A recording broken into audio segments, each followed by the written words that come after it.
Okay, so here we are. This is our Saving Soils potato cover crop research project. So you can see, obviously, lots of residue from the potato crop.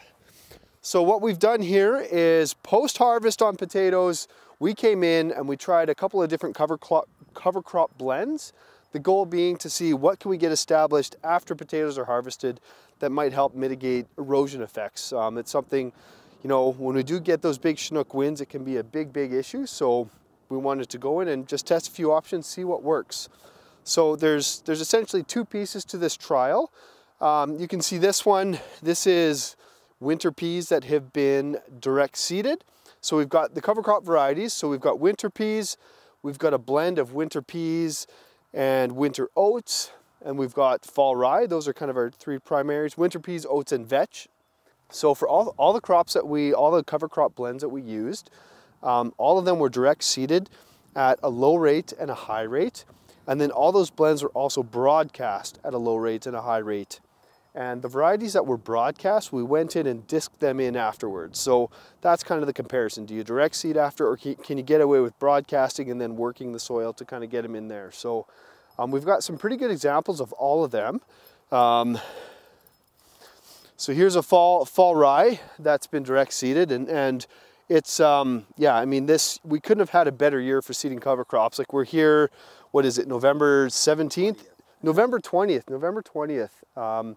And this stuff is still growing at this point. So probably not, certainly not representative of every year, but anyways, good year for trying some of these things and seeing what's possible under great conditions.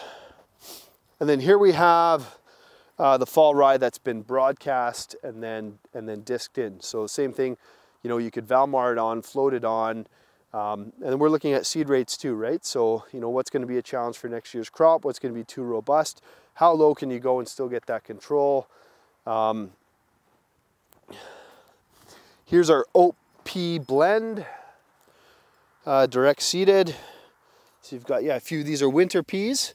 So yeah, just kind of see what kind of gets established there, and some oats. This is a oat pea blend that was broadcast and then incorporated. So anyways, so we're out here today. We've been out a few times throughout the fall, but we figure this is our last reasonable chance, you know, to get some biomass data. So we're gonna use these little clippers here. We're gonna clip, you know, a couple samples out of each plot, weigh it wet, weigh it dry, and that's gonna let us know how much production we've had on these different blends. We'll fly a drone over it in the next couple of days before it gets cold, and that'll let us know ground cover, and then we'll keep an eye on this over the winter, and by next spring, hopefully we'll be able to see some differences in protection against erosion. So yeah, and then from that, you know, this is a project that we have a little bit of flexibility in how we deploy it, so we're able to reevaluate what worked, what didn't, and adapt and you know, push the envelope with something different again next fall. You know, the reason we're doing the broadcast and disking versus direct seeding is, you know, often potatoes, you know, they may not come off until middle of October, and at that point, a lot of folks might have their seeder put away and locked up for the year. So we thought, well, you know, is there a way to provide, you know, just as much erosion control or get just as good establishment without even using the seeder, you know? So just gives a few more options, because equipment constraints can be pretty limiting that time of year, and yeah, you may not be interested in pulling out certain pieces of equipment once it gets to October. So yeah, it just kind of opens the door for different ways to achieve that same goal.